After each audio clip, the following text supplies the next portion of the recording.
So good afternoon, dear students. Yesterday, we have listened one theory about the complex compounds. So that is called Werner's theory of the complex compounds. We have discussed in detail yesterday. So it has some drawbacks. Then one more theory come forward. So I hope you have studied the Werner's theory and also complex compounds of the ammonia. I hope. Then, so next theory is valence bond theory is also there because uh, some of the properties not explained, some limitations are there in Werner's theory. So to overcome those limitations, new theory has been developed by Linus Pauling. So already we have listened the name of the scientist in chemical bond first year. Okay, so the Pauling proposed a theory or hypothesis of the Pauling is hybridization concept. Here also, if you know the hybridization concept, then only geometry of the molecules can be known. So to know the geometry, to know the hybridization, to know the magnetic properties, to know the magnetic movement of the compounds, we must know the valence bond theory of the complex compounds. So before going to postulates and in detail, first we will discuss two examples. Then based on the examples, we propose we formulate the postulates of the valence bond theory. Now I'll take, so we are discussing what is that valence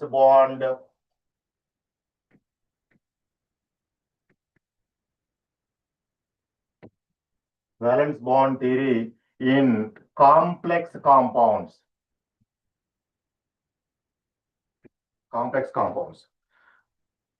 So before going to see the postulates, we'll take two examples. Before going to write two examples, so what are weak ligands? What are strong ligands? So what are weak ligands and what are strong ligands? I will weak ligands. What are strong ligands?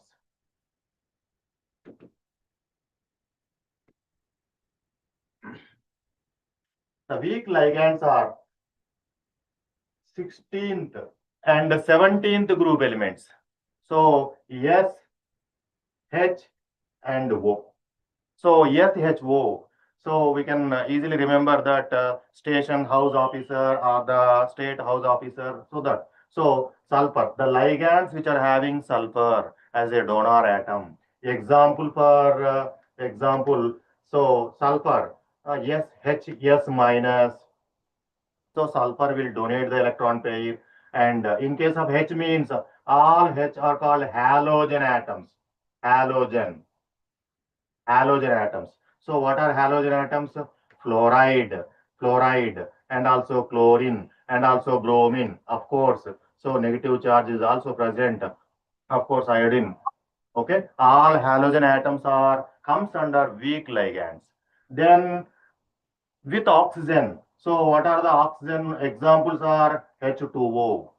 So water molecules as ligand, then those ligands are called weak ligands. So remember that these are the weak ligands. And one more, strong ligands. Strong ligands are, they are starting with nitrogen or carbon and also phosphorus. Nitrogen. So whereas nitrogen containing, what is nitrogen containing? Cyanide is also a ligand. And also NO2, NO3 minus is also a ligand. Whereas carbon, here ammonia is a ligand. And nitrate is a ligand. Here carbon, cyanide is a ligand. Cyanide is a strong ligand. And also phosphorus, trimethylphosphine, PME taken 3 times or PCH3 taken 3 times. So it is a methyl group. Methyl group formula is CH3 taken 3 times trimethylphosphine. So remember that all ligands must contain at least one pair of electrons to donate to the central metal atom in a complex. So once again, I'll repeat, weak ligands. So weak ligands mainly sulfur and halogen compounds, halogens and also oxygen, SHO. And also in case of the strong ligands are, they're starting with ammonia is a strong ligand, whereas carbon. So cyanide ion is a strong ligand, phosphorus, trimethyl phosphine is a strong ligand. When you observe sulfur containing lone pair of electrons. Here halogens also containing 3 lone pairs of electrons. Water molecule also containing 2 lone pair of electrons. Generally, these are having less tendency to give the electron pairs. Whereas nitrogen, carbon and oxygen, all these are strong tendency. Therefore, nitrogen, ammonia also having lone pair of electrons. Cyanide, so carbon atom, of course, ambidentate ligand. Ambidentate ligand means, so it has 2 donor sites. Carbon can donate the electron pairs or nitrogen can donate the electron pairs. Ambidentate ligands. And phosphorus also having 1 lone pair of electrons. Here 1 lone pair of electrons. That lone pair of electrons donate to the central atom in order to form the coordinate covalent bond. So first, weak ligands and strong ligands. Now let us discuss one example, two examples. Then we'll go to the valence bond theory.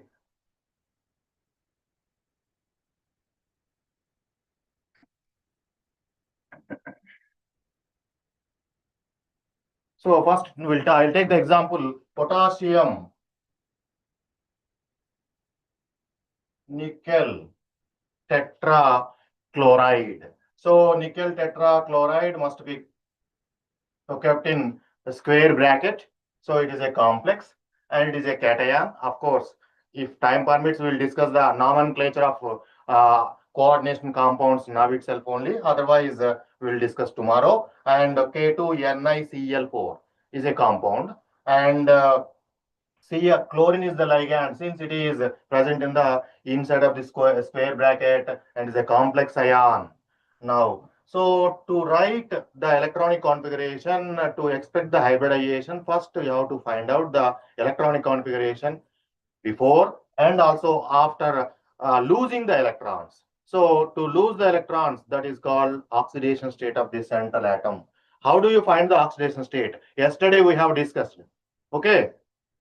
I think all you are clear about calculating the oxidation number of the central atom. Now, however, I'll calculate now. Just you look at the potassium. So, potassium is a first group element. Therefore, electronic configuration is 4s1, 1s2, 2s2, 2p6, 3s2, 3p6, and 4s1. Therefore, one electron is there. Always potassium loses one electron.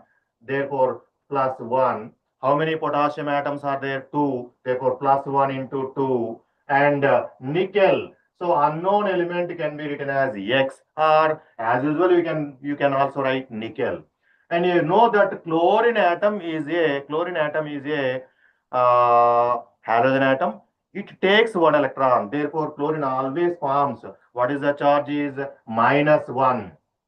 So plus and -1. How many such chlorine atoms are there in the complex? 4 chlorine atoms are there. So altogether there is no charge on the complex, hence it is 0. So plus 1 into 2 plus x minus 4 is equal to 0. X is equal to plus 2. I think you are clear, all students.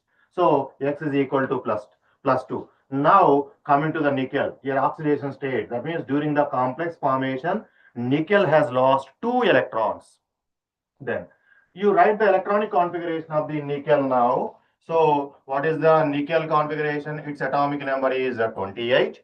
Then what is the electronic configuration? 1s2 and 2s2, 2p6 and 3s2 and 3p6. Of course 4s2 and also 3d8. 3d8. Then so 4s2, 3d8. So in order to lose the 2 electrons, then what is the configuration of the nickel plus 2 in a complex compound? Then what is the configuration? So it has to lose 2 electrons. Which electrons? the outermost electrons always losing during the complex formation or any, because which are readily available to the bonding, readily available to take the electron, because attraction of the nucleus on the valence electrons or the outside electrons are less. Hence, the 2 electrons are lost from the 4s only. Therefore, after going that, then I am writing 3d only. So because you know that 18 electrons I am not writing here, only d orbital configuration I am writing here 3d8. 3d8. So 3d8, how do you write? So d orbital, d orbital. So 5 subshells are there. You know that what is the dxy, dyz, dxz, dx square minus y square, and also dz square. These are the 5 degenerate orbitals are present. So 5 degenerate orbitals. So as per the Hund's rule, we have to fill the electrons. Then how many electrons are present? 8 electrons are present. Then each orbital receives 1 electron first as per the Hund rule. So first year in chemical bonding, you have studied the Hund rule, and remaining 3 electrons. So the 6th electron and 7th electron and also 8th electron. So total number of electrons present in this is 8 electrons are present. Therefore, 8 electrons are present. Now let us see that. So 4s orbital already lost. Therefore, I am writing here s orbital is vacant.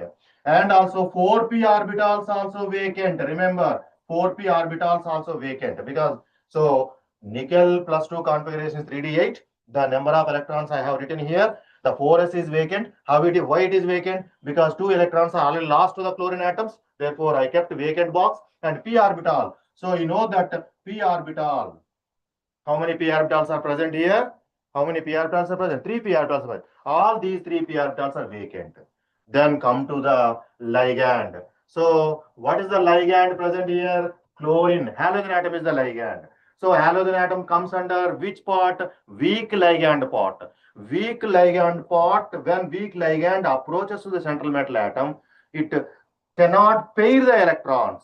Therefore, these 2 unpaired electrons are present as such in the d orbitals. Now, what are the orbitals are now? S orbital and also p orbital. So these are the vacant orbitals. These vacant orbitals undergo hybridization. So what is the probable hybridization? What is the 4s? So therefore s orbital and 3p orbitals put together.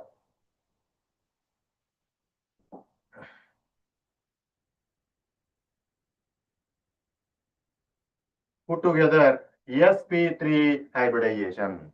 sp3 hybridization. So after sp3 hybridization, the 4 chlorine atoms donate electron pairs to the central metal atom. So now I am writing the electrons are from the chlorine atom. So the chlorine donate electron pair to the central atom, and chlorine one more chlorine donate electron pair, and one more chlorine electron donate electron pair, such that four orbitals filled with 4 electron pairs from the 4 chlorine atoms. Therefore, the hybridization of the nickel in this compound is sp3 hybridization. Once you know the hybridization, now I am writing here the hybridization of the hybridization. So what is the hybridization? sp3 hybridization. So I have written here. And next one. So what is the geometry? What is the geometry? sp3 hybridization. So I hope you have already studied chemical bonding. sp hybridized orbitals are linear. sp2 hybridized orbitals are trigonal planar. sp3 hybridized orbitals are tetrahedral. And sp3d trigonal bipyramidal. sp3d2 octahedral. Here sp3. Therefore, geometry of the molecule is what is the tetrahedral? Tetrahedral, its geometry. Of course, bond angle and other parameters you know already. Here, bond angle, those parameters are not necessary. 109 degrees, 28 minutes for each bond already you have studied. Now, so sp3 and Now, magnetic property, you have to verify and you must be very careful. Magnetic property. So what is magnetic property here? Since because of weak ligand, two unpaired electrons are present. These two unpaired electrons as such present. Therefore, the magnetic property of this compound is paramagnetic. It is paramagnetic property, and its magnetic momentum can be calculated by using a formula mu is equal to root of n into n plus 2. So where n is equal to, what is n is equal to? N is equal to number of unpaired electrons. Number of unpaired electrons. So how many unpaired electrons are present here? Two unpaired electrons are present. Therefore, mu can be substituted here. Root of n. N means two unpaired electrons. Then so 2 into what is the 2 plus 2? Therefore, 2 into 4 is equal to 8. Root 8 is equal to approximately 2.82 or 2.81. So the magnetic property can be measured in magnetons, that is Bohr magnetons. Therefore, 2.82 Bohr magnetons. So these are the some parameters of the compound. Now it is a spin complex. What is the high spin complex or low spin complex? Since two electrons are present, unpaired electrons, therefore it is a high spin complex. Now it is a high spin complex. High spin complex compound. High spin complex compound. Now one more property. If outer orbitals are involving hybridization, therefore it is called outer complex. So if inner orbitals are involving in the hybridization, that is called inner complex. It is almost all these s and p orbitals are outermost orbitals. Therefore, it is called outer complex or high spin complex. So these are the parameters. Once again, I repeat. Now, the weak ligand approaches to the nickel atom, and nickel loses two electrons. Its oxidation state is 2. I have mentioned here. And after losing electrons, its configuration is 3d8. I have written the two electrons unpaired, and as per the Hund rule, 6 electrons. So three pairs are there. Two unpaired electrons are present. D8 configuration I have taken here. S orbital are lost. Therefore, these four orbitals are available. So before complex formation, as per the valence bond theory, so the central metal atom make use of the empty orbital, required number of empty orbitals in order to get the electron pairs, in order to bring the electron pairs from the ligands. So this nickel atom provides four orbitals to accommodate four chlorine atoms through bonding. Therefore, sp3 hybridization, here four electron pairs so present in s orbital, p orbital, three p orbitals undergo hybridization forms sp3 hybridization. So four sp3 hybridized orbitals are present. These four sp3 hybridized orbitals receives one pair of electron, one pair of and form a coordinate covalent bond. Therefore, coordination number, it is also one more parameter. Coordination number of this complex is 4. Therefore, number of hybrid orbitals is also number of orbitals provided is also equal to the number of bonds. Number of bonds surrounded by central metal atom is also called coordination number. Of course, this concept was given by Werner that we have studied yesterday. Therefore, sp3 hybridization, coordination number 4. Then already once you know the hybridization, then remaining parameters can be written. What is hybridization? sp3 and geometry is tetrahedral, and also magnetic property is paramagnetic. If at least any complex or any ion which contain one electron, unpaired electron, the spin is not cancelled by the another spin. Therefore, it shows the paramagnetic nature. So in molecular orbital theory, oxygen we also studied is also a paramagnetic compound, and its magnetic property can be calculated. Mu is equal to n into n plus 2 formula, and mu is equal to, here n is equal to number of unpaired electrons, here 2 into 2 plus 2 is equal to root 8. Root 8 means 2.82 Bohr magnetons. Now, we'll discuss one more compound, then we'll go for the postulates writing. And the the compound is, second compound is so K3FeCN6 taken 6 times. So the name of the compound is, so outside the square bracket, you need not mention the number of potassium ions or number of cations or anions as usual in case of the ionic compounds representation. Here, name of the compound is potassium hexacyano and ferrate. Then, so once the compound is given, first what you know, then its atomic number and how many orbitals is going to be provided to the ligands, that you must know. So what is the atomic number of the iron here? Atomic number of iron is 26. Now, so electronic configuration. What is electronic configuration? 1s2, 2s2, 2p6 and 3s2, 3p6. So this is the core electrons. Now 4s2, it is the outermost, and also 3d6. Now first you have to calculate to know the hybridization, first calculate the oxidation number. That is number of electrons lost during the complex formation.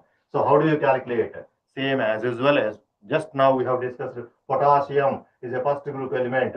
It always loses only one electron. Therefore, +1 into number of potassium ions are 3. Therefore, +1 into 3 plus iron is unknown element. Therefore, X. Cyanide. So each cyanide carries only -1. Therefore, -1 into how many such cyanides are there? 6. Therefore, -1 into 6 is equal to 0. Therefore, +3 plus X minus 6 is equal to 0. X is equal to +3. Therefore, the oxidation state of the iron in this complex is +3. So, the +3 means it loses 3 electrons. So, where the next I am coming to, so iron, after losing 3 electrons, I am writing the electronic configuration of the Fe +3. So, I am not writing these core electrons, I am writing 3d6 and 4s2. You know that outer electrons. What are the outer electrons are? 4s2 loses. Therefore, 4s2 means, what is the 4s become vacant? D orbital I am writing here. 1, 2, 3, 4, 5.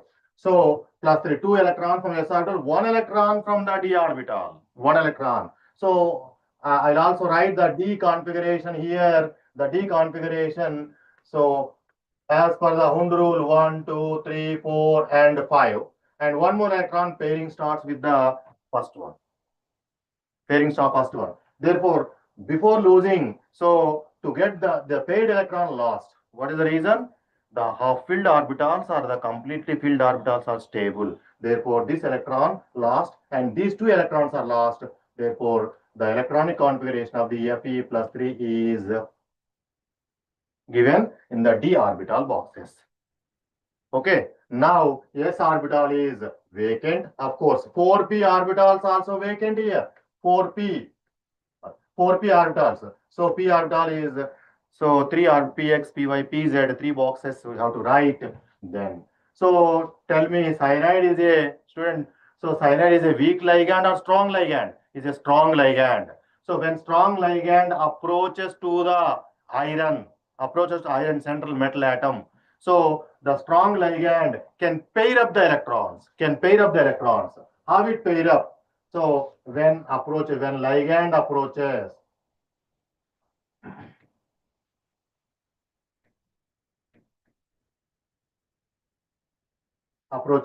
here, strong ligand, I am writing strong ligand. Pairing takes place. Paired up. Strong ligand approaches. So therefore pairing takes place. Then I am writing electronic configuration of the D now. So 1, 2, 3, 4, and also. So 1 electron and 2 electron and pairing, and also these 5 electrons are paired in such a way, providing 2 vacant orbitals from the d orbital. So these 2 orbitals are ready to take the electron pair from the cyanide, that is a ligand. Now these 2 orbitals are vacant, and the s orbital is also vacant, and p orbitals also vacant. Now you write the ligands donate electron pair to central atom. 6 ligands are there. 6 pairs are donated. 6 vacant orbital already provided by the central metal atom. Therefore, I am writing one pair electron and also one pair electron and pair of electrons and pair of electrons and pair of electrons and pair of electrons. So before accepting the electron pairs, now all these orbitals are, what are the orbitals are here? D2. D2 means 2d orbitals are. Most probably these d orbitals are dx square minus y square or dz square orbitals only. Therefore, D2 and what is the s orbital and also p orbitals are 3. Therefore, the configuration. So you have to write the configuration. What is the configuration? D2 hybridization. Sorry, configuration is not D2 sp3 hybridization. It is a D2 sp3 hybridization. Now, sp3 D2 or D2 sp3 hybridization is both are same. Then the geometry of the and bond angles we will write now all those. So now what are the parameters? What are the parameters are now hybridization of the complex is, what is hybridization? D2 sp3 hybridization. So once you know the D2 sp3 hybridization, what is the geometry? Geometry of hybridization. Geometry is octahedral complex. It is octahedral complex. Now, inner d orbitals, inner means 3d orbitals are involving. Therefore, it is called inner complex. Inner complex. Of course, you look at here, one more unpaired electron is present. One more unpaired electron is present. Therefore, magnetic property. What is the magnetic property here? Magnetic property. So, I already told you that any atom or the molecule or the compound which contain at least one unpaired electron is paramagnetic compound. Therefore, the magnetic property is also here paramagnetic only. Paramagnetic only. And is a inner complex and octahedral geometry, and also magnetic property is paramagnetic property, and mu can be calculated. So root of n into n plus 2. Root of n into n plus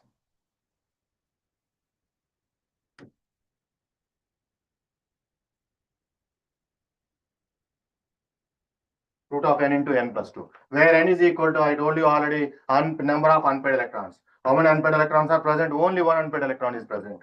Therefore, mu is equal to root of 1 into 1 plus 2 is equal to 1 into 1 plus 2. So therefore, root 3 is equal to 1.78 Bohr magneton units, BM units. So that is the magnetic property of the complex. Now, so look at here, what are the complex, in which complex it is, inner orbital complex or outer orbital complex, and octahedral complex are okay. So which then while asking in multiple choice questions, they'll give two types of compounds at one option, and like that they will be given four options.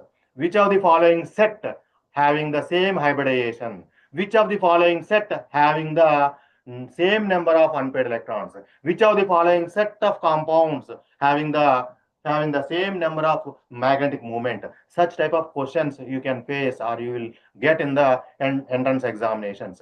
Just you think and also give one complex to your friend, ask her to do peer group, and ask her to do what is hybridization, what is the magnetic property, what is the, where it is octahedral. If you get doubt, immediately go through the textbook or go through the material available or ask your near teacher, then they can clarify easily. So that more number of examples you do, then you can easily practice all these valence bond based on valence bond theory and also hybridization concept.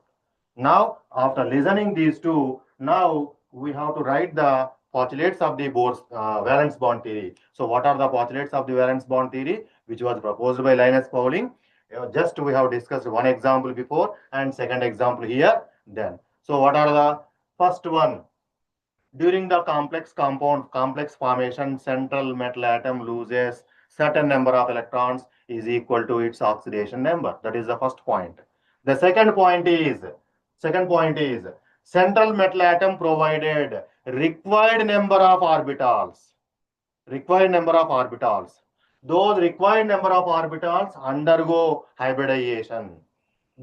And forms the hybridized orbitals. The number of hybridized orbitals are equal to the number of atomic orbitals before hybridization. So the first point is central metal atom loses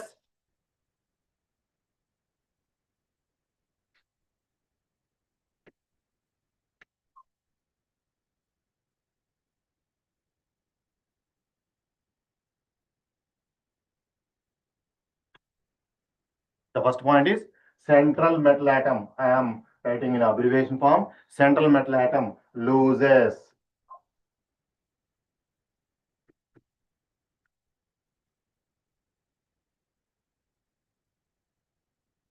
certain number of electrons. Of course, sometimes it may not be present, so you may not be right. In neutral ligands, that may not be oxidation state is 0 and may not be passed. Then second one.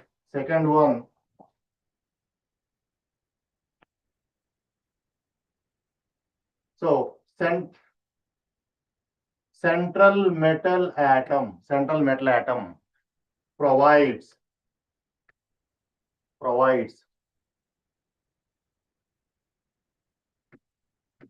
required number of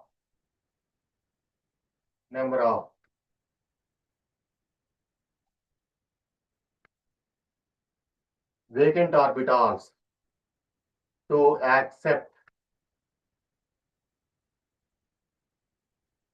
electron pairs. And the number of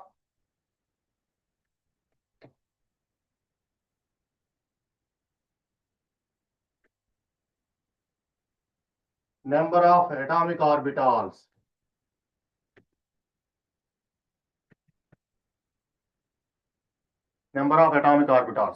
First example, we have seen 4 atomic orbitals, the sp3 hybridization.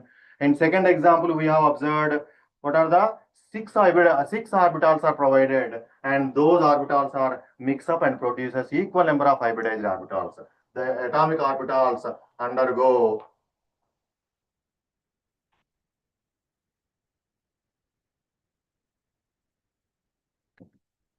hybridization. So based on hybridization,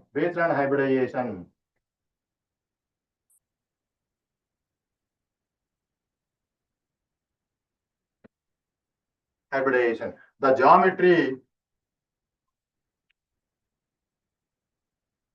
geometry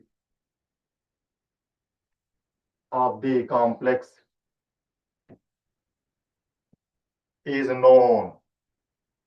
So if hybridization is sp2, now the complex compound structure is or geometry is linear, and if hybridization is sp2, it is a trigonal planar. If hybridization is sp3, it's a tetrahedral.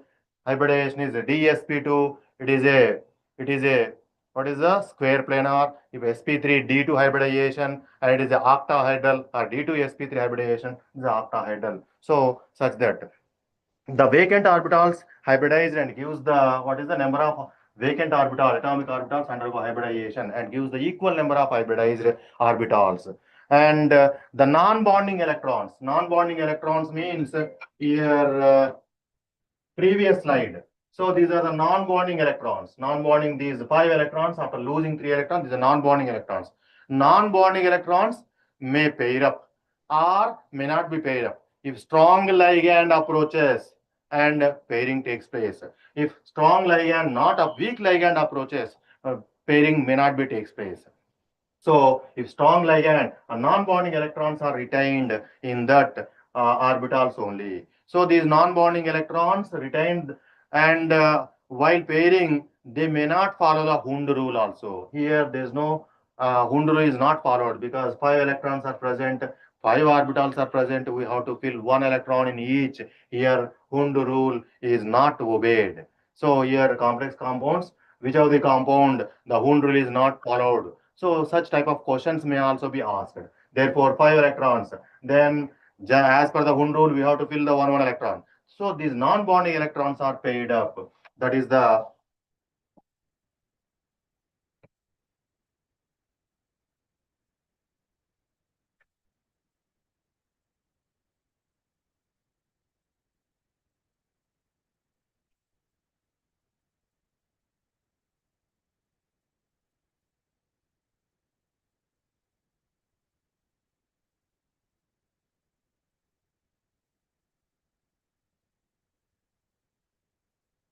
sometimes against Hund rule, sometimes obeys the Hund rule also. The non-bonding electrons paired up. So where are the non-bonding electrons? The electrons present in the inner d orbital are non-bonding electrons. And if strong ligand approaches, then so these non-bonding electrons are paired up. Weak ligand approaches, non-bonding electron may not be paired up. So weak ligand gives high spin complexes, more number of unpaired electrons are present. And strong ligand gives generally low spin complexes because pairing takes place. And also the d orbital participating, here we have seen that in the previous compound.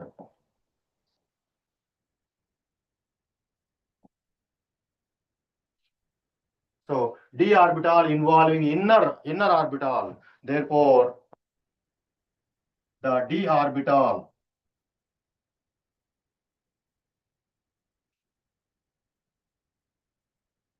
used in inner orbital used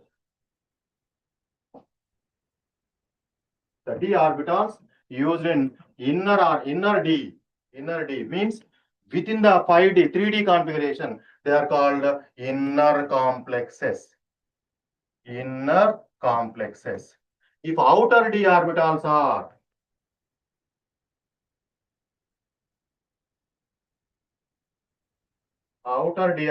involved in hybridization involved, then they are called outer complexes.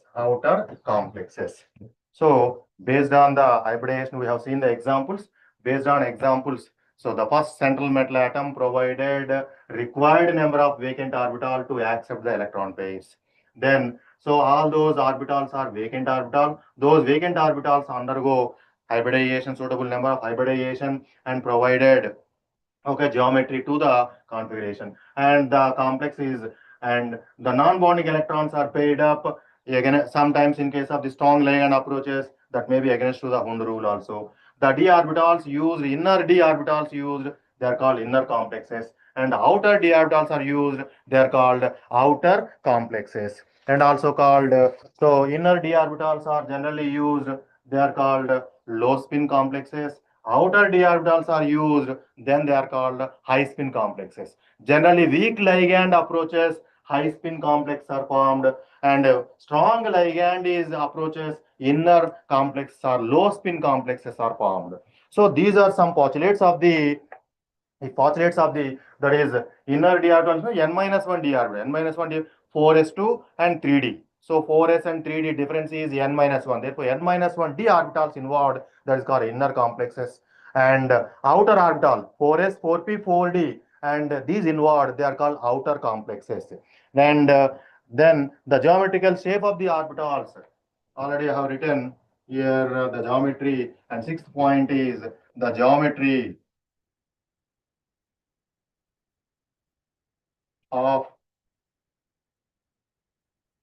orbitals. That is the type of hybridization. Decides the shape of the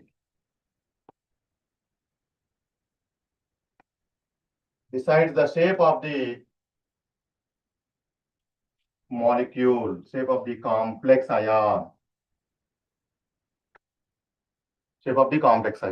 So these are some postulates of the valence bond theory. Now let us see that how many types of hybridization, each examples we will discuss in detail, and we'll go to the next.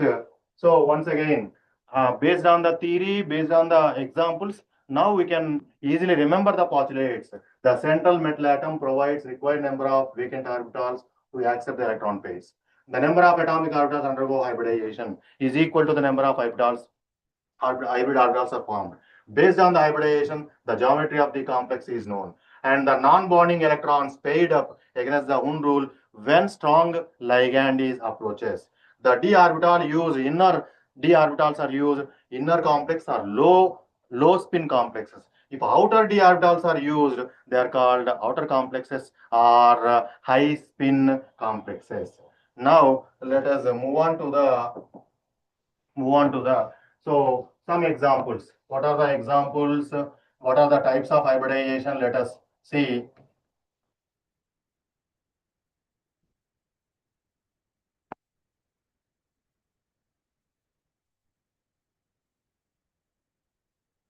SP hybridization. So SP hybrid here type of hybridization and also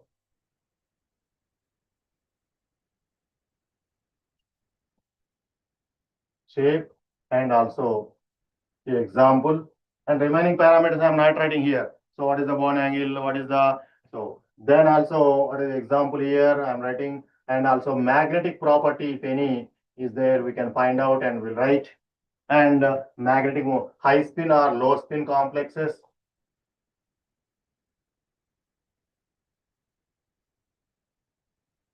Now, so SP hybridization. SP hybridization in shape of the molecule is what is that? Linear. Example. So how do you write example? Ammonia molecules approach a silver atom and form diamine silver 1 chloride. Diamine silver 1 chloride. So here example. So silver utilize the SP hybridized orbitals and magnetic properties are all these we have to know. And so before going to that, what is the oxidation state of the silver here? So ammonia is neutral. Therefore, two neutrals are there. Therefore, silver is X. Chloride is -1. X plus into -1 is equal to 0. X is equal to +1. Therefore, chlorine is -1 and silver is +1. When it is dissociated into water, it gives one complex ion having plus charge, another chloride ion having minus charge. Therefore, two ions are formed by this complex compound. Now, so silver, as you know that silver atomic number is 47 yesterday. I told you copper 29 plus 18, 17. So 47 and also 47 plus 32 arum. These are the precious metals or noble metals. Now, so silver is 47 and its configuration can be written as. So how do you write the configuration? First 47. First, you have to write, you know the copper configuration 29. 29, how do you write here? 4s1 3d10. Already know that configuration. Similarly, here also 5s1, since it belongs to fourth period, it belongs to fifth period. Therefore, 5s1 and 4d10. 5s1 and 4d10. Now, the S orbital having one electron, and of course, all these inner orbitals having pair of electrons, all are paired electrons, two electrons, two electrons, two electrons, two electrons, 10 electrons are there.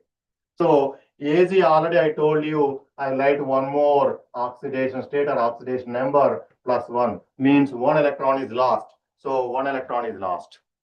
Now, so there is no electron here. Therefore, Az plus is equal to Az plus is equal to S orbital and which S orbital 5s and also 5p is also vacant. So 5p is also vacant. Then how many vacant orbitals are required for the silver here? Only two vacant orbitals are required. So two ammonia, since two ammonia molecules are present.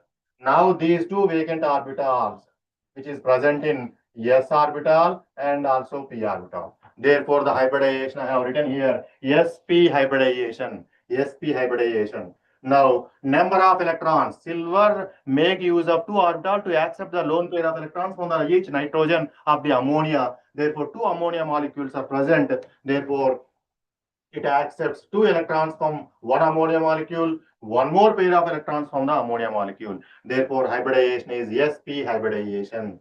That is sp. If sp hybridization, the shape of the molecule is straight line or linear, and also the silver is bonded to ammonia in 180 degrees bond angle. 180 degrees bond angle. Therefore, hybridization is sp3 hybridization.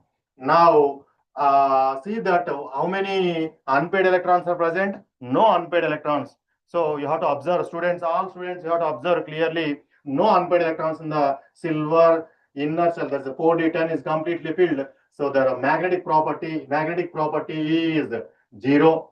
Or 0 means what is the diamagnetic compound? Diamagnetic compound.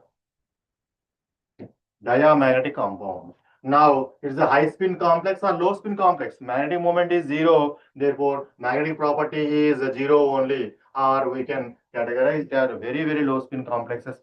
It's not having any magnetic property, either paramagnetic, it's the diamagnetic compound only. So, sp and linear, the example for the compound is diamine silver 1 chloride, and the oxidation state of the silver in this is +1, and also magnetic property is 0. There are no unpaid electrons, therefore mu is equal to 0. We can also write mu. What is mu is equal to? Mu is equal to 0. Okay, what is the hybridization to hybridization? How many vacant orbitals provided by the central metal silver? 2 vacant orbital provided. Hence, it is 2 hybrid orbitals are formed. Each hybrid orbital is designated as sp, and that vacant sp orbital is ready to accept the electron pair and forms the coordinate covalent bond with the nitrogen atom and the silver atom. Now let us go to the sp2 hybridization. So first one is sp2. Now what is the shape of the sp2? It is a trigonal planar hybridization, trigonal planar geometry. So what is a trigonal? Example for the compound is copper NH3 taken 3 times, and also plus, or triamine copper chloride. If plus is not written, now it is triamine copper 1 chloride. So here oxidation state of copper is ammonia is neutral ligand, therefore 0, and copper is what is the copper is 29, and also chlorine is therefore what is the -1. So minus, in order to compensate the -1 charge, copper must have a +1 charge. Therefore oxidation state I am writing here +1. Then magnetic moment, to calculate the magnetic moment. Now oxidation state is +1 and magnetic moment. Then copper already I have written 3d10 4s1. How many electrons it has to lose during the complex formation? 1 electron. Therefore, after losing copper +1, electronic configuration is directly I am writing 3d10 only. Since 4s orbital is vacant, p orbital is also vacant. So this 4s orbital and also 4s1 3d10, 1 electron is lost, therefore d10 configuration. Now out of these 4s orbital and 4p orbitals, and only 3 orbitals undergo hybridization. 3 orbitals. What are those 3 orbitals are? Here one s orbital, that is 4s orbital, and also 2 p orbitals. These are the 2 p orbitals. Now hybridization is what is hybridization is sp2 hybridization. 3 pairs are accept 3 electron pair accepted from the 3 ligand, 3 ammonia molecules.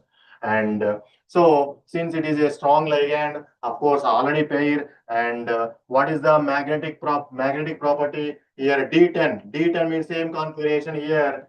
D10 configuration is same, therefore there is no unpaid electrons. So all are paid, no unpaid electrons. Hence, the mu is also equal to 0 here. There is no magnetic moment.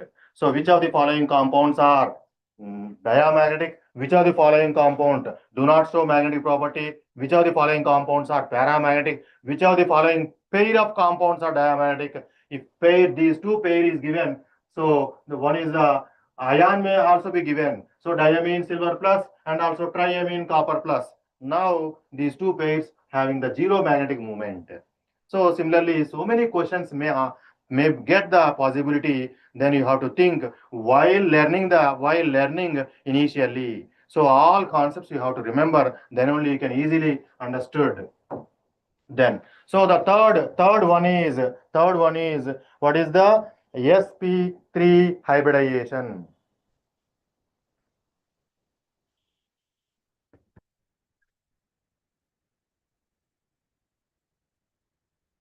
sp3 hybridization. You know that sp3 hybridization already we have discussed.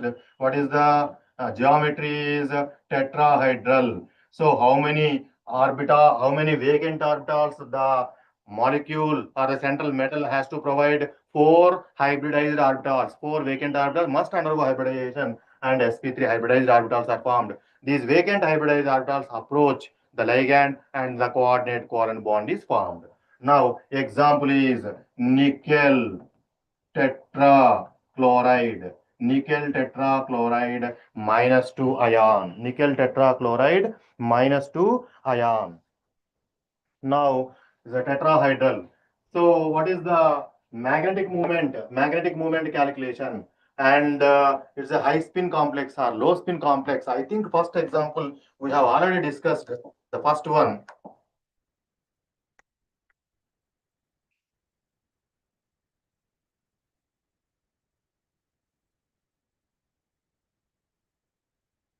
First example, nickel tetrachloride. You see that what is the hybridization we have already written? sp3 hybridization. sp3 hybridization. Coordination number is 4, and also paramagnetic compound. Since chlorine is a weak ligand, already we have discussed the same explanation here also. Therefore,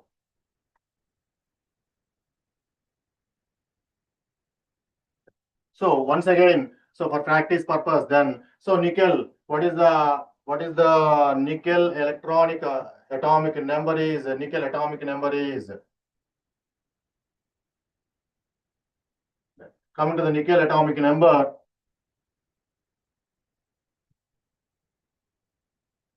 28. 28. Nickel 28. So I am writing outermost configuration 3D8 and 4s2. Of course, 4p is vacant. 4p is vacant. Now D8 configuration. How do you write the D8 configuration?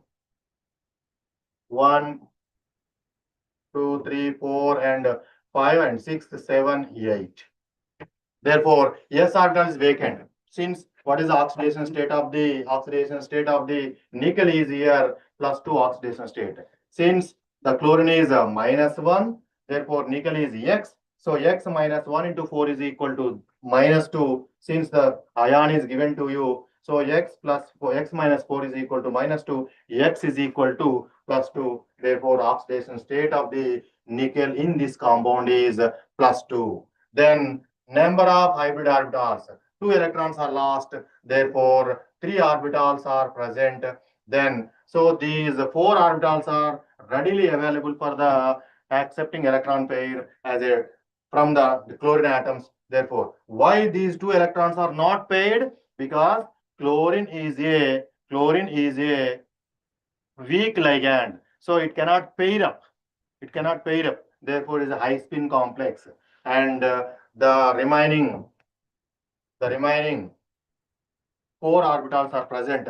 These 4 orbitals are provided to the ammonium chlorine atoms. Therefore, hybridization is, what is hybridization is?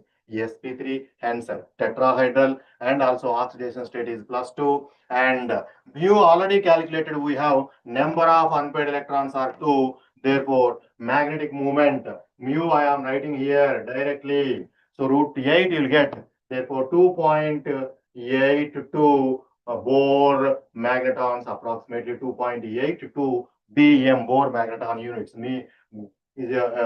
What is the magnetic moment of this compound is? So now it is a paramagnetic nature or diamagnetic nature. Now it is paramagnetic nature. Since 2 unpaired electrons are present. 2 unpaired electrons are present.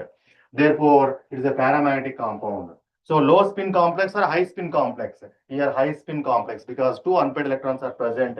Therefore, spin moment is 2. Therefore, spin can be also be calculated. 2 into S+1 is equal to spin calculation. So the spin only momentum calculation can also be done. So that is also there in the next. So fourth one. So DSP2 hybridization. DSP2 hybridization. So what is the DSP2 hybridization? And Then example for the DsP2 hybridization. So if it is DsP2 hybridization, the structure is square planar, square planar. Now the DsP2 hybridization example, nickel tetracyanide, and of course charge is also present here, -2. Nickel tetracyanide, -2. And what is the geometry is square planar geometry. Then how do you calculate? How do you calculate the, how do you know it is a square planar? Why nickel undergo here, nickel undergo here sp3 hybridization? Why nickel undergo here dsp2 hybridization? Because the hypothesis or valence bond theory suggested that chlorine is a weak ligand, therefore pairing is not possible. Hence, the remaining vacant orbitals undergoing hybridization. Let us see the cyanide approaches to the nickel. What happened? Since it is a strong ligand, the same configuration, nickel here. What is the configuration is nickel? So 28. What is the configuration of the D8 configuration? D8 configuration. So here D8 configuration, when cyanide ion is approaches, all these electrons are paired up. Therefore, number of electrons. So 8 electrons are present. These 8 electrons are pairing takes place. Now the vacant d orbital is available. Now what is the s orbital is vacant. S orbital is vacant, and also p orbitals also vacant. Now, so now nickel using d orbital and also one s orbital and also two p orbitals. Therefore, its hybridization is so vacant d orbital and s orbital and two p orbitals, dsp2 hybridization. In this dsp2 hybridization, so each cyanide provide two electrons. That means here,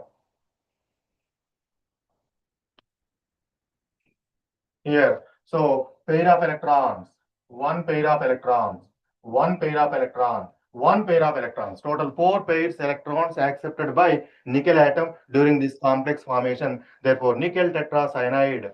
And see that any unpaired electrons are present here. No unpaired electrons. Therefore, magnetic moment. Therefore, mu is equal to 0. Mu is equal to 0. And it is a inner orbital complex or outer orbital complex. It is a inner orbital complex, because inner d orbitals are involving. N minus 1 d orbital is involving. Therefore, inner orbital complex. That is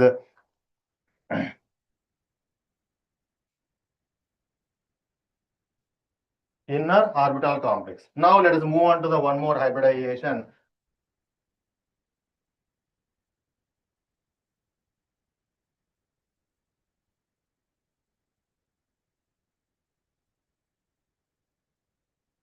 DsP3 or sp3d, both are same. And the DsP3 hybridization means what is the geometry is trigonal by bipyramidal. So examples in chemical bonding, best example is PCl by phosphorus pentachloride. The similar structure is also present in case of the, now example I am taking here, example iron carbonyl. What is the carbonyl? Pentacarbonyl. So iron pentacarbonyl.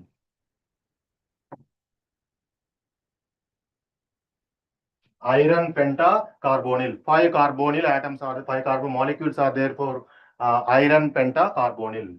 Now, so we'll come to the, what is the iron atomic number? 26. 26. Then electronic configuration of iron is 1s2 and 2s2 and 2p6 and 3s2 and 3p6 and 4s3d6 and 4s2.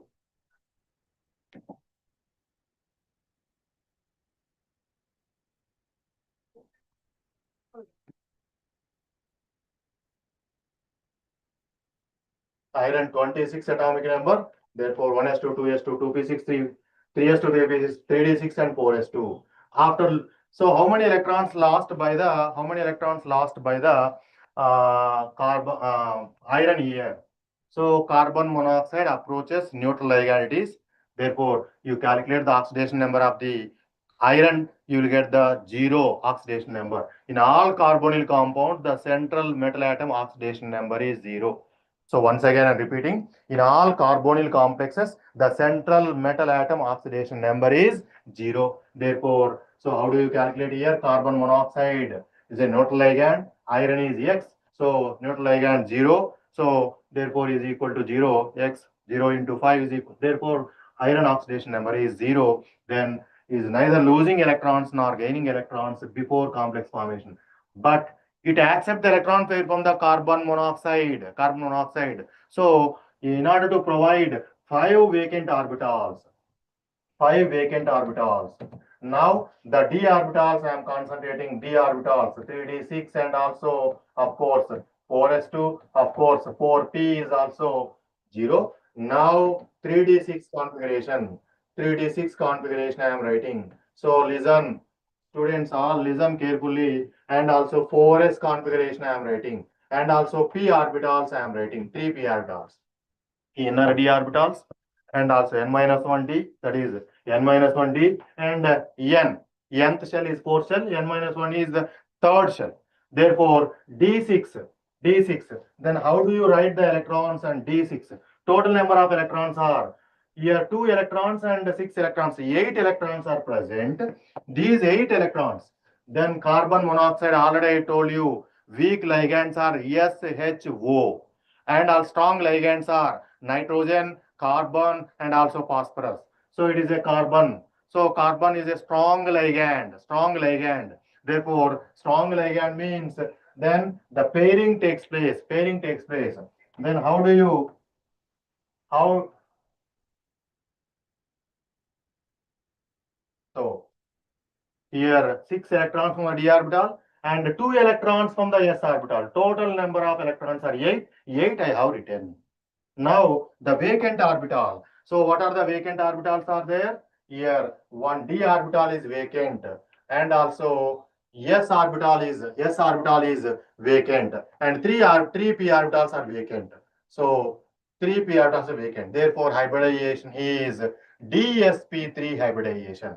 So these 5 orbitals are making use for getting electrons or gaining electrons from the pair from the carbon monoxide. Therefore this electron pair from the carbon monoxide and this electron pair from the bonding and electron pair for the coordinate covalent bond electron pair. So 5 pairs of electrons accepted and form a coordinate covalent bond with the central metal atom. Hence the hybridization is dsp3 hybridization.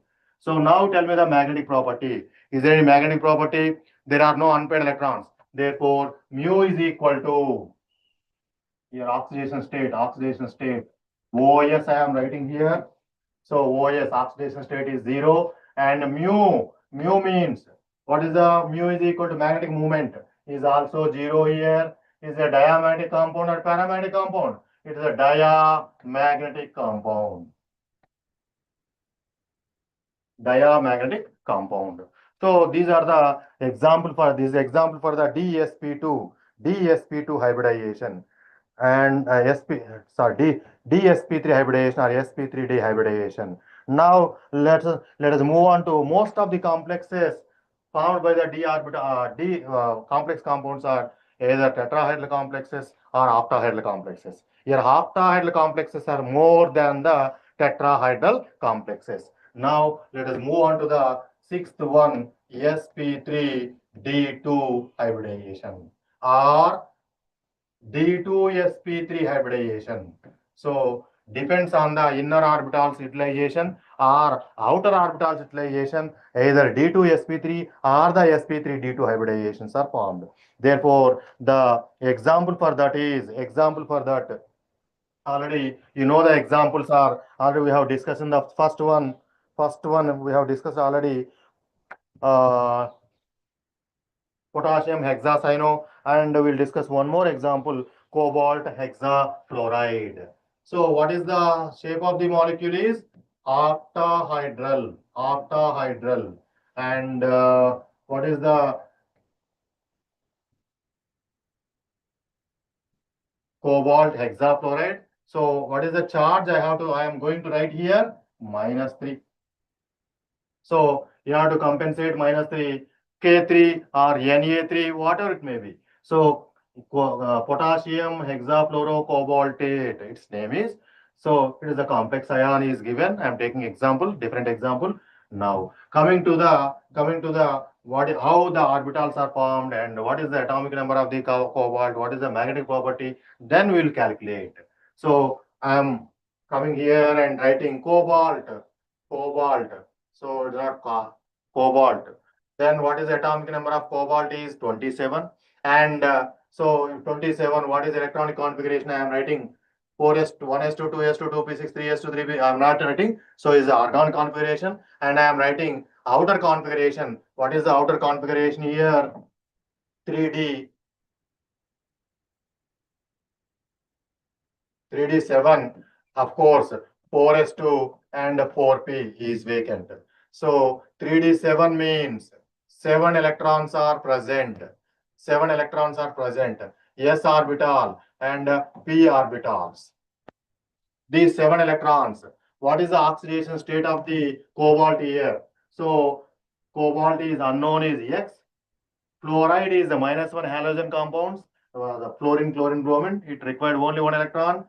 So X plus -1 into 6 is equal to -3. So X minus 6 is equal to -3. Therefore, X is equal to +3.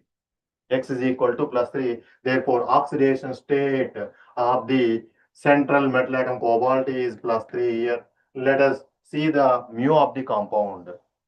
Now it is at 27, and how many electrons it has to lose? 3 electrons. So after losing 3 electrons, which electrons it has to lose first? 1, 2, 3, 4, 5, 6, 5, 6, and 7. This is the configuration and also S configuration. So already I have given information. I have told you that outermost orbitals, the 4s, and one more electron is required. That is from the pairing. Here, the paired electron, second pair of electrons are lost. After losing 3 electrons, I am writing the configuration. So please see that.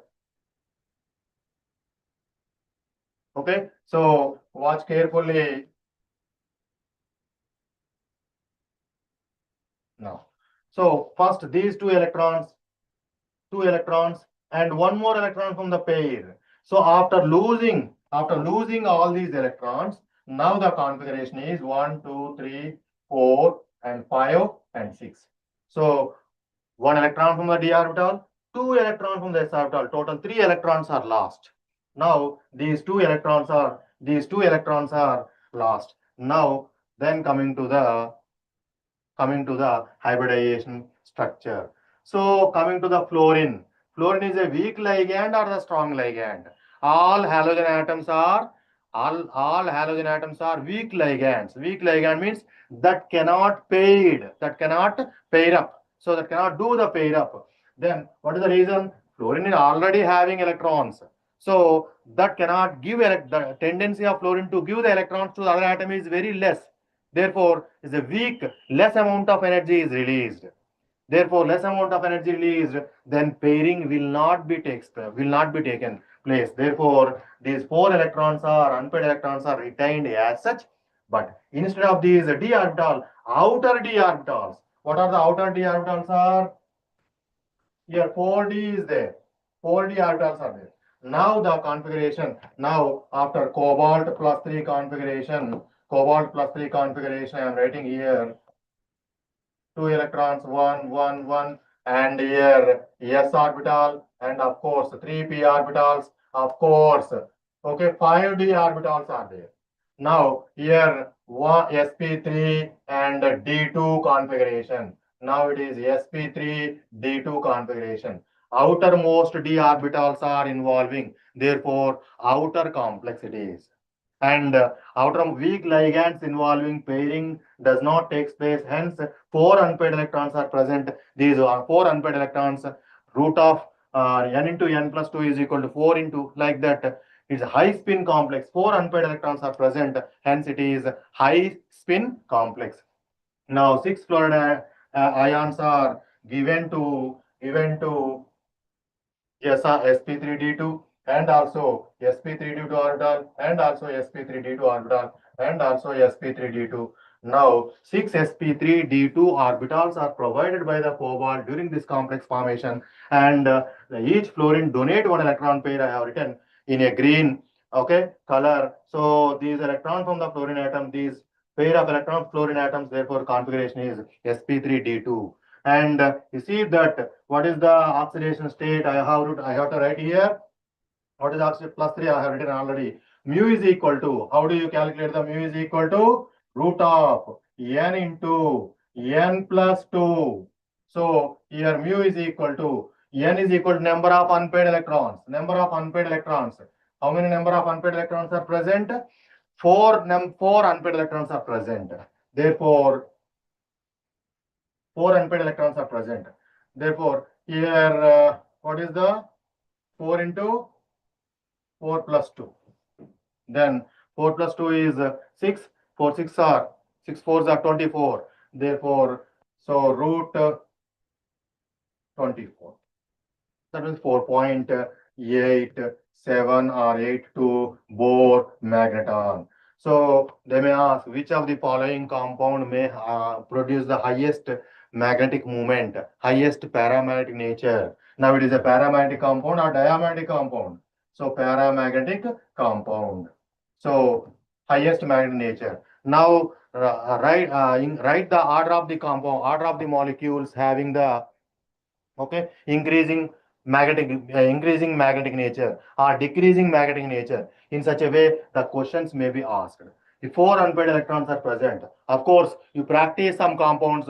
If you get 5 unpaired electrons, now those 5 unpaired electrons may be, so root into 5 into 5 plus 2 is equal to the 5 into, so root 35 you may get highest magnetic moment is also present in case the all d orbitals are having 5 unpaired electrons. You search if any compound is there. Here the magnetic compound sp3d2 are, now it is outer complex or inner complex. So outer d orbitals are involved. Outer d orbitals are involved. So what are the outer d orbitals? Now it is what is the outer complex? Outer complex. Okay, and high spin complex or low spin complex? It is high spin complex. High spin complex. So these are the hybridizations of the complex compounds. Now all these hybridizations you have to practice so that you can easily remember. Now we have discussed sp3d2 and sp3d2 we have discussed now. Then d2sp3. D2sp3 I think we have calculated in the first compound, first slide itself, I think. You see that D2sp3. D2sp3 inner complex because of electrons iron example we have taken, one unpaired electron is present, therefore it is a paramagnetic. Its Bohr magnetic moment is calculated 1.78 Bohr magneton units are present in this compound. So if outer d orbitals are involving, now it is called outer complexes. Okay, inner d orbital involving inner complexes. If inner is present, the D2sp3. If outer orbitals are present, so what is the outer complexes? Now the outer complex almost high spin complexes. High spin complexes making use of the weak ligands approach. The high spin complexes may be formed. So this is the valence bond theory of the compounds. Now I hope all you have listened carefully, and also we have discussed elaborately, and we have written so many examples, and also you practice, you have material already, and also you practice yourself, and if you get any doubts immediately, so write in one paper. You have the groups already, and post in that group will clarify your doubts, or else you can also ask the questions now if you have any queries or questions regarding this.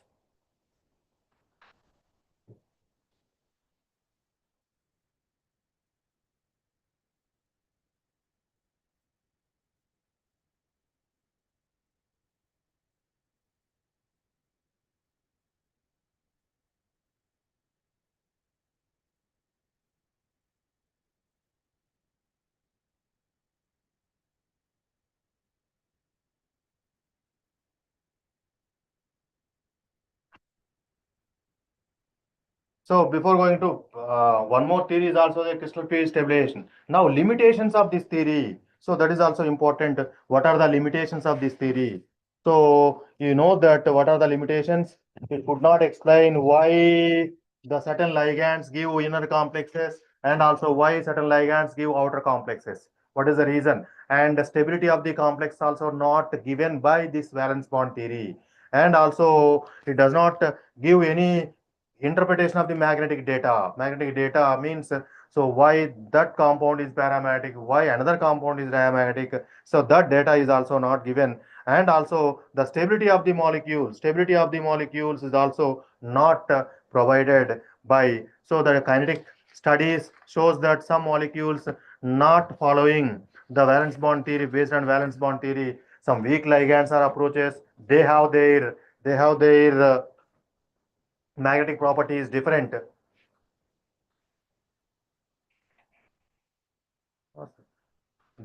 Then you have any questions? Otherwise, move on to the nomenclature of the compounds.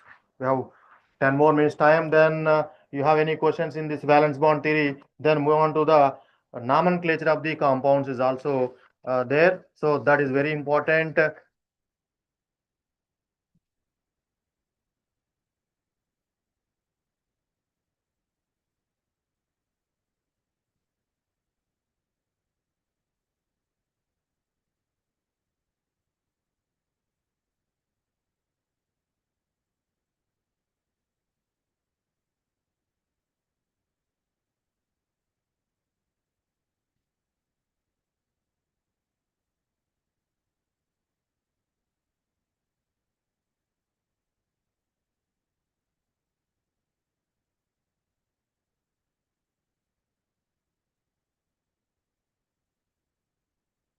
So nomenclature of the compound. If you have done any doubts, please keep thinking and also ask. So nomenclature of the complex compounds. So already we have seen so many compounds. How do we name them?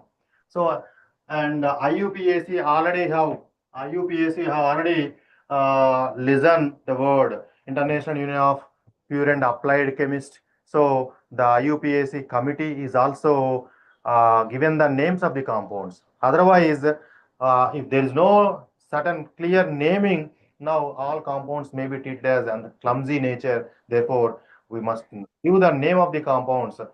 So to provide the names of the compounds, certain rules are required. So certain rules, they are called also called IUPAC nomenclature framed by the IUPAC. Now the same here, ionic compounds, how ionic compounds can be written, how the compounds are can be written. For example, ionic compounds. So how do you write the ionic compound or any compound representation? First, cation we are writing, and later anion we are writing. So example, sodium and anion is chloride. So sodium plus ion cation and chloride is anion. Therefore, sodium chloride. Similarly, cation is magnesium and chloride is anion. So first cation followed by anion. So that is the same rule here we are following here. The positive part is must be written in the first, and later negative part must be written.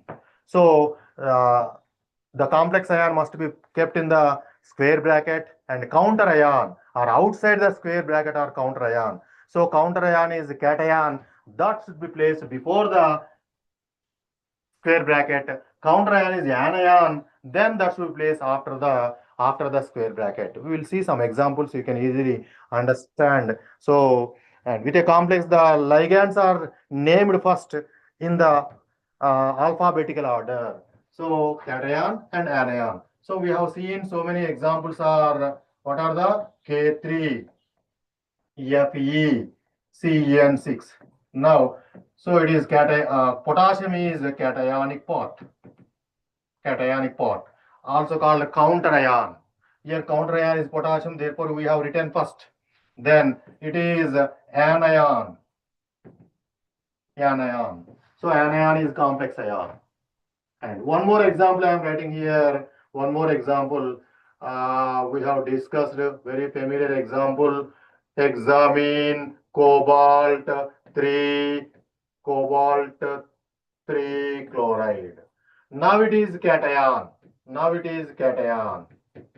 Cation I have written first. Now the chlorine is anion. Anion I have written later. So first cation followed by anion, cation followed by anion. Now it is also called counter ion. It is also called complex ion. It is called counter ion. It is a complex ion. If complex ion is anion, and before that cations must be present. If complex ion is cation, and after that anions are present. So this is. Now the second point is first one is, so first should be the complex compound, first should be cation and followed by anion. The second point is ligands.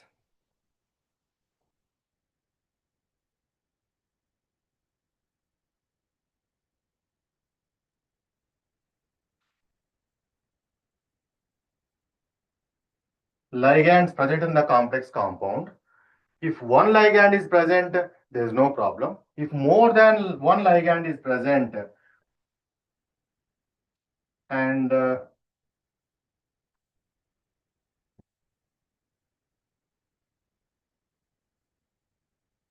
they should be written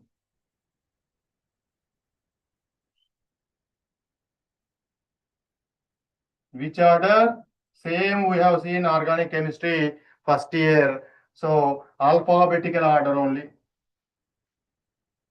A first. If the ligand starts with A, that should be written first. And ligand starts with B, then later. And ligand starts with C, chloro, that should be later. Like that, we have, while writing the all ligands, they must be in a alphabetical order. Alphabetical order. Now, in case of the ligands, naming of the ligands,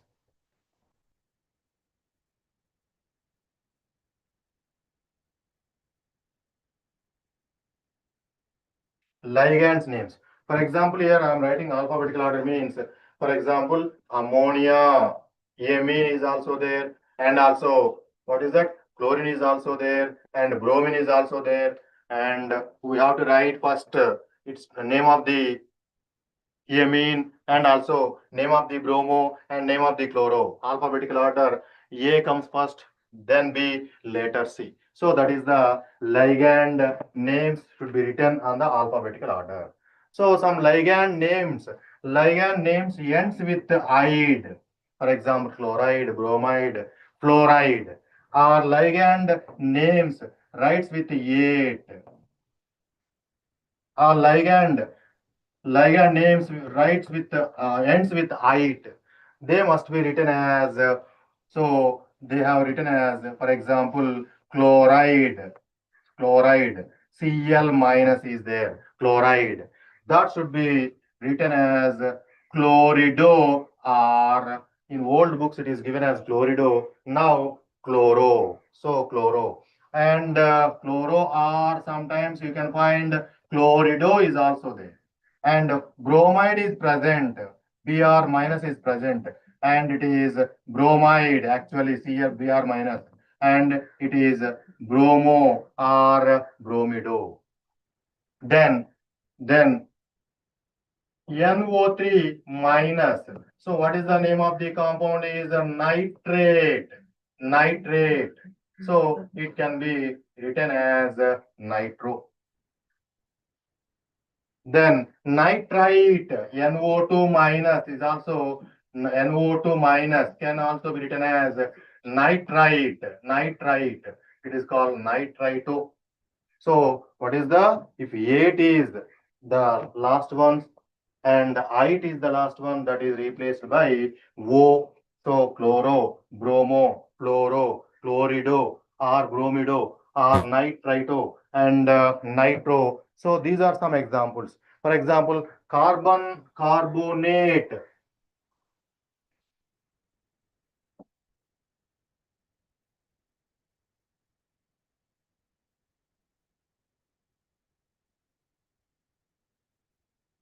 One more example. carbonate. It is a CO3 minus 2. Now it is named as some anionic ligands which are named as, so carbonato.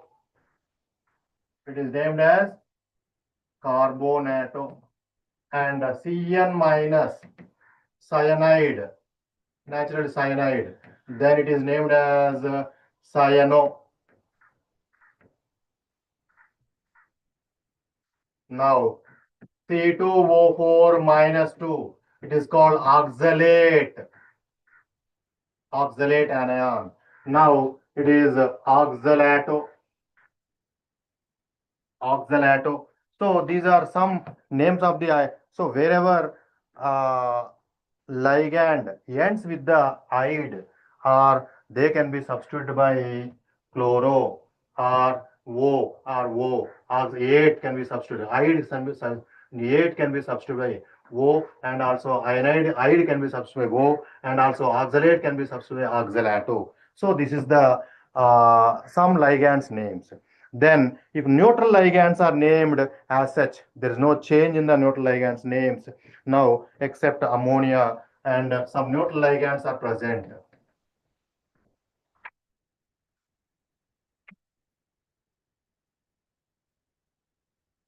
What are the neutral ligands are? So, examples for the neutral ligands.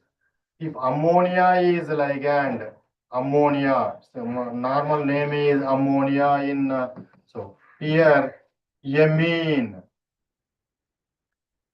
Ammonia named as amine, and also carbon monoxide. Carbon monoxide.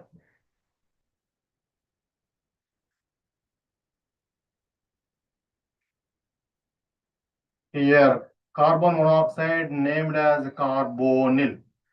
Carbonyl. And also water, H2O, is also a neutral ligand. So it is generally it as water, and water is aqua. And NO, nitrogen monoxide. Nitrogen monoxide.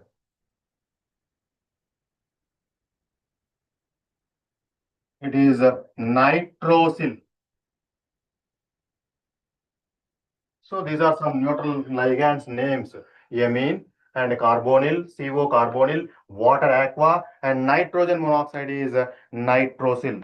So some cationic ligands are cationic ligands. Ligands may be classified into three types. I think you have listened already. And the cationic ligands. So anion ligands, 8 it are replaced by O or IDO. And example, anionic ligands, carbonate named as carbonato, and cyanide, ide is replaced by O, and also oxalate, 8 is replaced by O. And in case of neutral ligands, some examples are given.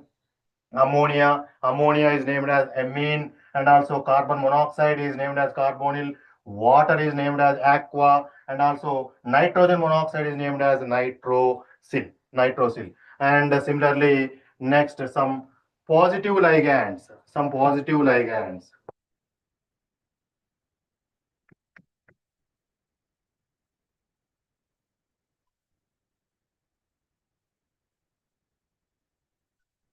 What are the examples for positive ligands?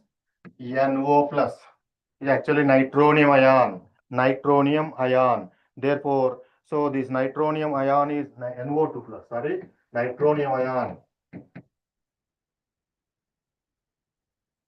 Nitronium ion.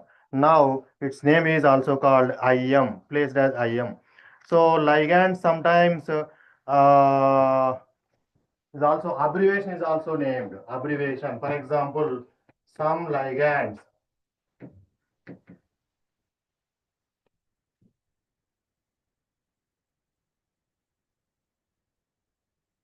represented by their abbreviations. Some ligands. So, what are examples for that? CH2, NH2, and CH2, NH2. Here, two donor sites are present. these two donor sites are present is called didentate ligand. If three donor sites are present, the tridentate ligand. If more than three ligands, donor sites are present, that means one molecule is providing two electron pairs to the central atom is called didentate ligand. If three electron pairs are donated by central ligand to the central atom is called tridentate ligand. If four ligands are donated more than four, all those are called polydentate ligands. Polydentate ligands. Now, so here the name of the compound is CH2, ethylene. And you have two amines are there, ethylene diamine. Ethylene diamine. So ethylene diamine can be represented by EN. Ethylene diamine can be represented by EN. Some glyconato is also represented by, so pyridine can also represent by pyridyl. So this is the one representation. Or so ethylene diamine. One more compound is polydentate ligand. That is ethylene diamine tetraacetic acid. Ethylene diamine tetraacetic acid. So how do you write the structure? So carbon, carbon, ethylene diamine, CH2 and CH2, N, COO minus, N, COO minus, N, COO minus, N, COO minus. So ethylene diamine tetraacetic acid. There are many sites are there to donate electron pair. Here oxygen can donate, of course, nitrogen can donate, so it is a polydentate ligand. It is written in the form of the abbreviation as EDTA, ethylene diamine tetraacetic acid. So once EDTA linked to the central atom, some ring structure is formed. They are called chelating structures. So those chelated ligands. Chelate means formation of the ring structure is called chelates, chelate formation. So that is called chelating structures. So these are first negative ligands. Ide is replaced by O. In positive ligand, in neutral ligands, ammonia can be written as amine, and also carbon monoxide written as carbonyl, and also so like that. So positive ligands, nitronium ion, and also nitrosyl, and also some ligands represented by abbreviations. Is ethylene diamine is a ligand, is a didentate ligand, tridentate, polydentate ligand. And if more the if number of based on the number of ligands, suffix must be added in the complex based on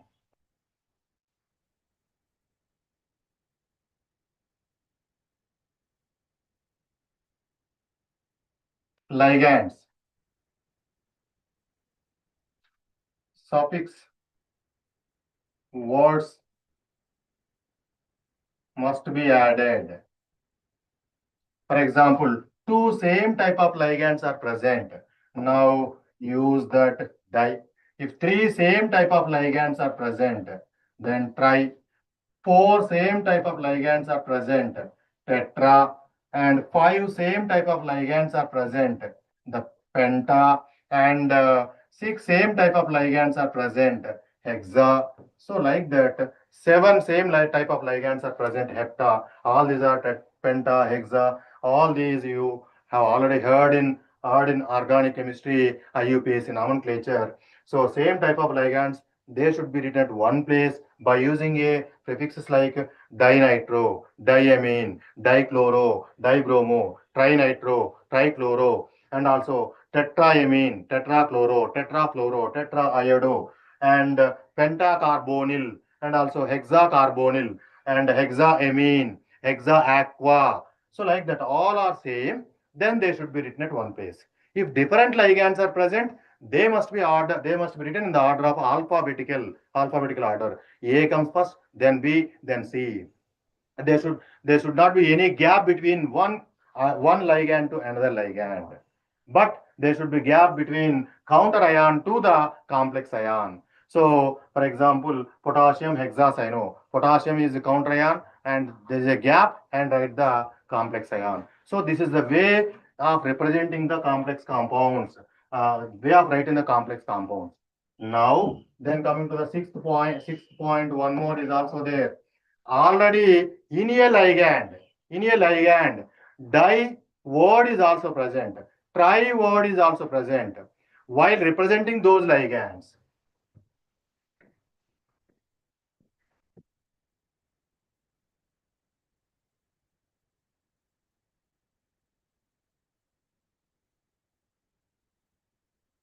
if di or tri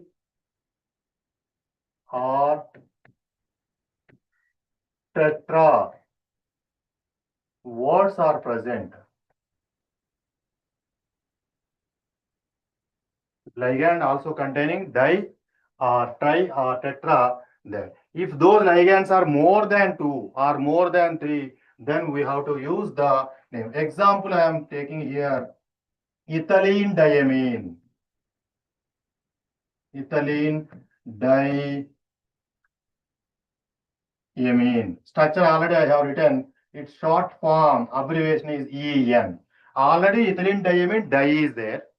Therefore, if this type of ligands are present, we have to write that if in case of 2 ligands are present, now we have to use the word bis. And if 3 ligands are present, if 2 ligands are present, and if 3 such ligands are present, then we have to use the word tris. If 4 ligands are present,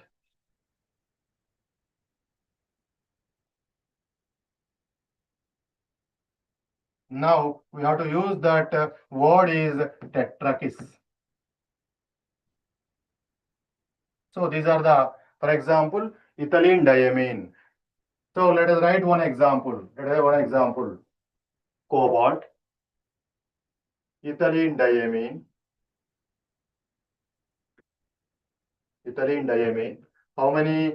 3. Then chloride. So previously we have written cobalt, NH3 taken. So students, you must understand why I am writing 6 here, why I am writing 3 here. Ethylene diamine have 2 donor sites. That means these 2 electron pairs are donated to the cobalt atom from the 2 ends. It is a didentate ligand. It is a monodentate ligand. Here also I am writing chlorines. Now the name of the compound is. So how do you write? What I told you. So number of same ligands are present. Those ligands must be written at one place by using the numbers are di, tri, tetra, penta, hexa, like that. Therefore, first cation. What is the cation here? Ammonia is the cation. Therefore, ammonia can be written as amine, hexamine, hexamine. And now we have to write that central metal atom after ligands. What is central metal atom is? Cobalt. So after writing the cobalt, its oxidation number must be written. What is the oxidation number of the cobalt here? Ammonia is neutral. Then cobalt is unknown X. And counter ions are chloride. Each chlorine takes 1 electron from the chlorine. Cobalt. Therefore, 3 chlorine takes 3 electrons. That is the oxidation number. Oxidation number must be written in Roman letter in a, and they must be written in parentheses small bracket. So hexamine, cobalt, 3 indicates oxidation state. Then what is the name of the compound is chloride. So number of chlorides, just like ionic compounds, need not write trichloride. Don't write. So just example I have. So I told you already, NaCl, sodium chloride, MgCl2. Based on the valence, you should know magnesium chloride. We are not writing any magnesium dichloride. So need not call magnesium dichloride, aluminum trichloride. So here cobalt 3 chloride. When it comes to the first compound, then already it is ethylene diamine. Di word is there. Therefore, the name of the compound. Here we have used the hexa. If ammonias are present, we would have used a tri. But here 3 only present. Already in ethylene diamine, there is a di. Therefore, we have to write here the name is tris because three are there. Tris ethylene diamine. Tris ethylene diamine. Ethylene diamine. Of course, sometimes IUPAC name of this compound may also be written. What is the IUPAC name of the compound is CH2, CH2, NH2, NH2. What is the name of the compound is ethane. So two carbon atoms name is ethane. So in first carbon atom NH2 is present. In second carbon atom NH2 number must be given. So its name is ethane 1,2-diamine. So that also be written in some books. But here the short form I have written here tris ethylene diamine. But there is a confusion here. So because ethylene already die, therefore this must be kept in square bracket. So tris ethylene diamine. Now you have to write cobalt. Here oxidation state is also same 3, and you have to write chloride. So tris ethylene diethylene diamine cobalt 3 chloride. Now, so and once again, you see the rules of the compounds, rules of the how to write the compounds. So I think you have listened all the compounds and try and write more number of examples so that you can easily write any compound which is given to you. So some examples of the cat. Now we'll take one more. Two complex are, one is cation, another one is anion. One is cation, another one is anion. For example, see chromium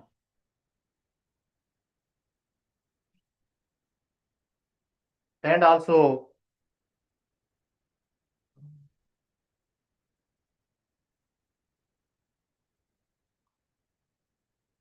so here two complex ions forming a complex, two complex ion.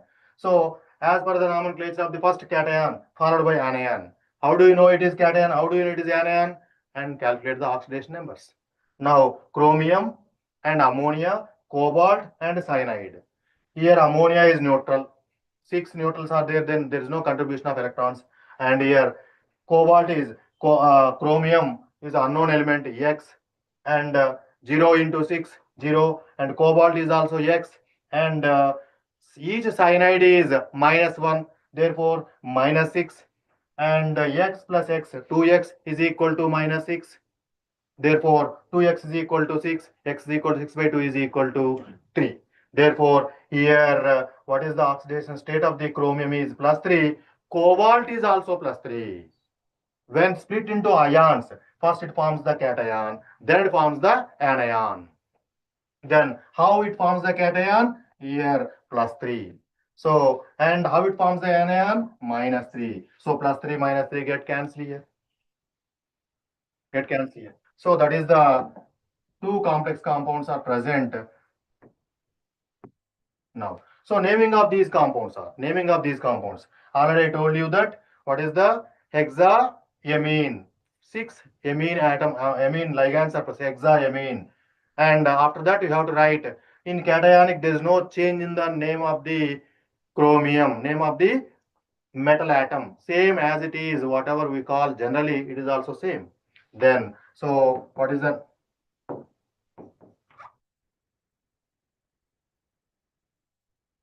hexaamine,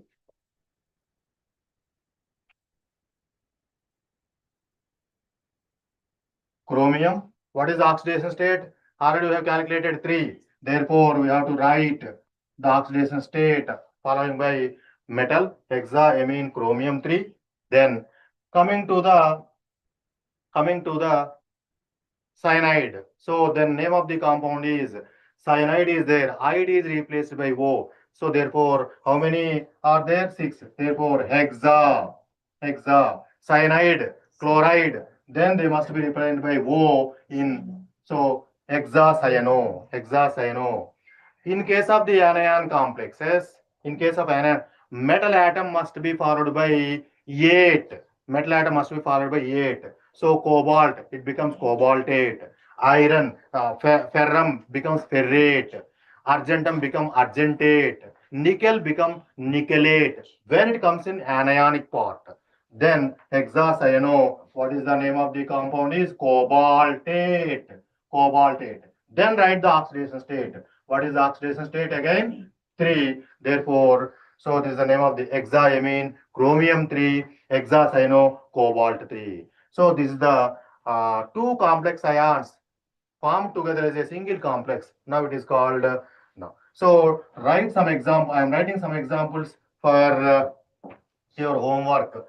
K4FeCN6. So write the UPSC name and for homework K3FeCN6 homework, and also nickel tetrachloride K2 NiCl4, and also iron pentacarbonyl. Need not write the bracket here, but you have to write cation first, anion followed, and also cobalt NH3 taken 2 times, and also 3 times, and also chlorine and bromine and iodine.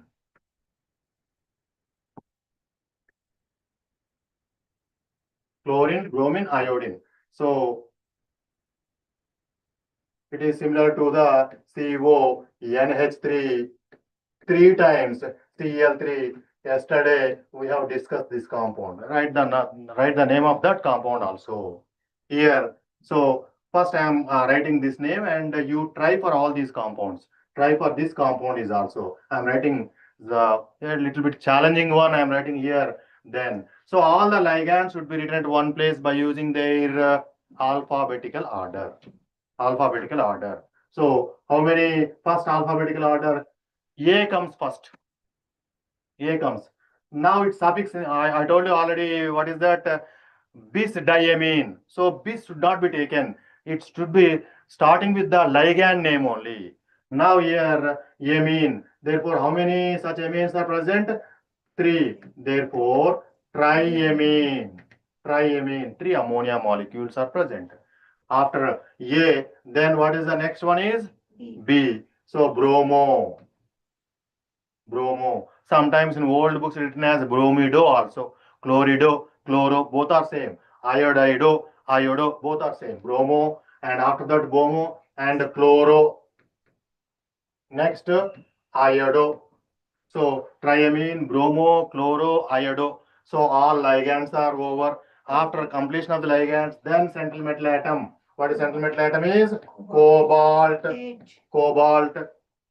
Cobalt. It is a cationic complex. There is no change in the name of the central metal atom. Cobalt only. Then oxidation state. How do you calculate oxidation state? Ammonia is neutral. Cobalt is X plus 1 into here neutral 0. Chlorine -1, bromine -1, iodine -1. Simple. All these are halogens. Have required 1 electron. Therefore, each one -1, -1, -1. In order to compensate the -3, cobalt must have a +3. Therefore, cobalt oxidation state is 3. Okay. Now it is what is the name of the compound is triamine. Triamine, bromo, chloro, iodo, cobalt 3. And here what is the name of the compound is triamine, trichloro, cobalt 3. And here, what is the name of the compound? First, we have to write the ligands. First, we have to write the cationic part. Potassium. Need not write the number of the potassium, but you should know. Based on the given structure, you should know that aluminum chloride. Nobody will tell you AlCl3, but you know the valency principle. You must come to a conclusion that 3 chlorines must be satisfied with the aluminum chloride. But don't call it as aluminum trichloride. Here, potassium. And next, come to the complex hexa, cyano. Cyanide must be written as cyano. Potassium hexacyano. Now it is the anionic part. Therefore, 8 must be added. Ferrate. What is the oxidation state here? Cyanide is each cyanide is -1, 6 minus. Each potassium is +1, 4 plus, and the leftover balance is +2. Therefore, potassium hexacyano ferrate 2. Then come to the next compound. So potassium hexacyanoferrate 3, because 6 cyanides, 3 potassiums are present. Okay, so all these given examples, try to find out the hybridizations, try to find out the magnetic properties, try to find out the Bohr magneton values, and try to find out outer complex or inner complexes, try to find out high spin complex or low spin complexes, and try to find out the geometry of the molecules, and also give the nomenclature of the compounds, names of the compounds, and practice well so that you can remember very well. So it's a very interesting lesson if you involving in this, so that you can learn better. So if you have any questions, I hope you have understood a little bit, but you have to practice at home or a dormitory, then only you can remember very well. And so after completion of the class, whenever you have free time, so sit together at one place by taking book or examples. Now ఎవరికైనా questions ఉంటే immediate గా please unmute చేసి మీ questions అడగండి. Zoom లో join అయిన వాళ్ళు ఎవరైతే ఉన్నారో సో దయచేసి అన్మ్యూట్ చేసి సార్ని క్వశ్చన్ వస్తే సారు మీ అన్నిటికీ ఆన్సర్లు చెప్తారు. అదేవిధంగా ఇక్కడ